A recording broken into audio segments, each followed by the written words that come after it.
यह तुंद फोन वुचान दिल्ली मज बिहित राजस्थान मज बिहित यह कर नोट अम क्या 247 दितु तुम पन कोड यह नोट कर अमिस तुंद फोन तिथे स्क्रीन बोल अम पे वन तुम CVV नंबर दितु तुम यह नोट कर मेले एक चीज यम सा यह ऐप डाउनलोड करान तम पे OTP 6 डिजिट OTP तुम वन दिव सा यह OTP कि सी गोमुत पता प्रोसेस तुम दिवान यह OTP यम सा तुम OTP दितु ना अत वन कन्फर्मेशन कोड अत अलग अलग नाव थे तमो जब आप ये देते हो उसके बाद क्या होता है यमन तुहंदिस फोनस मिलान रिमोट एक्सेस यमन सह क्या गो मतलब इत तुम पन फोन हेकान वुचित इत यह मोन फोन बहुत ना यह फोन वुचान बहुत गैलरी मज अचान बहुत कंटेक्टन मज अचान इथे कन सिमिलरली हेकान सह बिहित अगर सह दिल्ली मज बिहित मुंबई मज बिहित सह वुच तुहद फोन तिथे कन इत तुम पन फोन वुचो वन रिमोट एक्सेस मतलब दूर पे वुचुन तुहद फोन स्क्रीन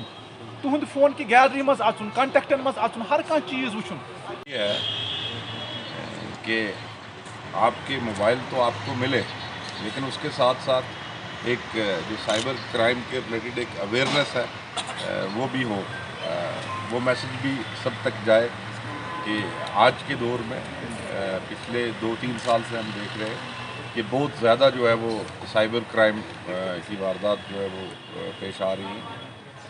जितनी टेक्नोलॉजी हम यूज़ कर रहे हैं, जितनी टेक्नोलॉजी का इस्तेमाल हम कर रहे हैं, उतना ही जो चांस बढ़ जाता है कि हमारे साथ कोई साइबर क्राइम या साइबर फ्रॉड हो। इसके लिए सबसे ज़रूरी बात यह है कि हम अवेयर हों कि साइबर क्रिमिनल्स जो हैं वो कैसे एक आम आदमी को अपने जाल में फंसा लेते हैं। अवेयरनेस के बगैर इसका कोई तरीका है नहीं। दुनिया जिस तरफ जा रही है टेक्नोलॉजी को हम छोड़ नहीं सकते। मोबाइल हर एक इंसान की अब ज़रूरत सी बन गई है। मोबाइल के बगैर हम सब अपने आप को अधूरा समझते हैं। तो मोबाइल हम छोड़ेंगे नहीं, छोड़ नहीं पाएंगे।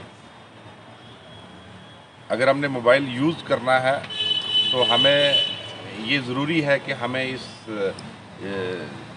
जो चीज़ का अंदाज़ा हो कि इसको कैसे सही तरीके से यूज़ किया जा सकता है या करना चाहिए। बड़ी बेसिक सी चीज़ें हैं जो हमें ध्यान रखनी चाहिए। सबसे पहले कि ज़िंदगी में कभी भी कुछ फ्री तो मिलता नहीं। अगर कोई आपको कहे कि आप 5,000 रुपया इन्वेस्ट कर दो आपको 5 लाख मिलेगा, दुनिया में आज तक कोई ऐसा बिज़नेस मॉडल सामने आया नहीं कि जो आपको इतने बढ़िया रिटर्न्स दे। तो इसी से स्टार्ट होता है सब कि हमें अपने आप को ये समझाना है कि कोई भी चीज़ फ्री में या इतनी इजी मिलती नहीं है।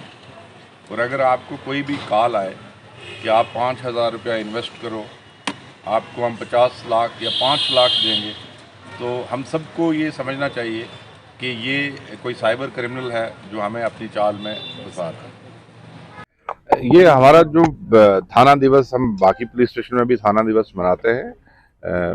आज हमने साइबर पुलिस स्टेशन के लिए ये दिन मखसूस रखा था।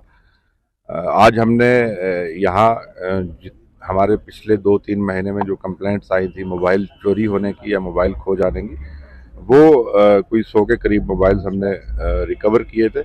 उनके जो राइटफुल ऑनर्स हैं उनको बुलाया था और उनके हैंडओवर कर रहे हैं।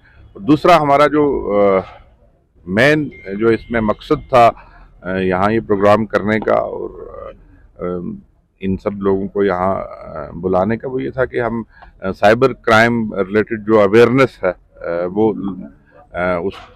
उसका एक प्रोग्राम करें और लोगों को अवेयर करें कि हम आज इस टेक्नोलॉजी के दौर में साइबर क्राइम की जो वारदातें हैं उनसे कैसे महफूज रह सकते हैं। देखें, सेक्सटॉर्शन के काफ़ी केसेस रिपोर्ट हुए हैं साइबर पुलिस स्टेशन में।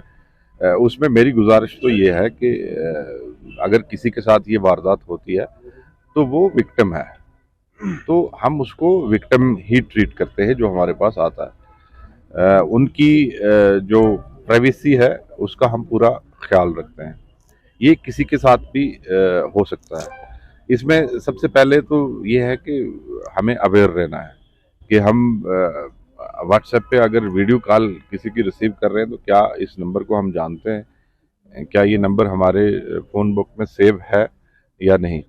तो ये अवेयरनेस से ही स्टार्ट होता है, बट खुदा ना खास्ता किसी के साथ हो जाता है तो इसमें सोशल स्टिग्मा, अब जिस सोसाइटी में हम रहते हैं शायद आप कह सकते हैं कि ऐसा कुछ है, बट फिर भी वो विक्टिम है, उनको एज विक्टिम हम भी ट्रीट करते हैं और उनकी प्राइवेसी का पूरा ध्यान रखा जाता है और हम कोशिश करते हैं कि उनके साथ जो वारदात हुई है उसके खिलाफ हम कानूनी कार्रवाई करें और उनको ब्लैकमेलिंग जो करते हैं वो उस ब्लैकमेलिंग से बचाएं।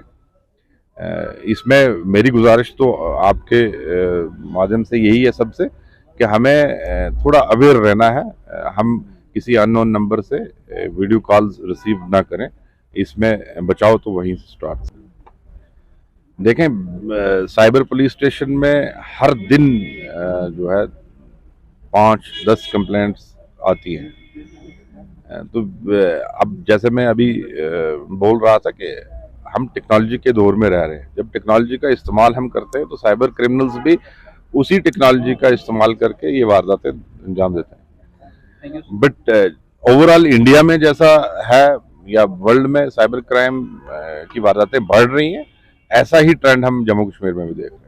सर ऑपरेशन कैसे होती है पुलिस का? नहीं, बहुत अच्छा कोऑपरेशन है। अब हर स्टेट की पुलिस हमें कोऑपरेट करती है। हमने बहुत सारे केसेस जो है बाहर की पुलिस के साथ जो है सॉल्व किए हैं। पिछले साल 2022 में आपने देखा होगा ZPHQ ने एक पूरी वो साल की प्रेस रिलीज दी है, उसमें हमने बताया है कि हमने पिछले साल 3 करोड़ से ज़्यादा जो फ्रॉड हुआ था कश्मीर में लोगों के साथ, उतनी रकम जो है हमने रिकवर की है और फिर लोगों तक वापस पहुंचाई है। तो ये सब जो क्राइम्स थे ये बाहर से ही कमिट हुए थे, बाहर की स्टेट से ही। हमारी स्टेट में बहुत सोशल मीडिया के केसेस हैं जिसमें लोकल इन्वॉल्वमेंट है, बट जो फाइनेंशियल फ्रॉड्स हैं या सेक्सटॉर्शन के केसेस हैं उसमें मेजॉरिटी जो है वो बाहर के लोग हैं और बाहर की पुलिस हमें पूरा ताउन देती है, उनके साथ मिलकर हम काम करते हैं और इसी वजह से हम अपने आप को समझते हैं कि हमने कामयाबी से 3 करोड़ से ज़्यादा रकम जो है वो रिकवर की।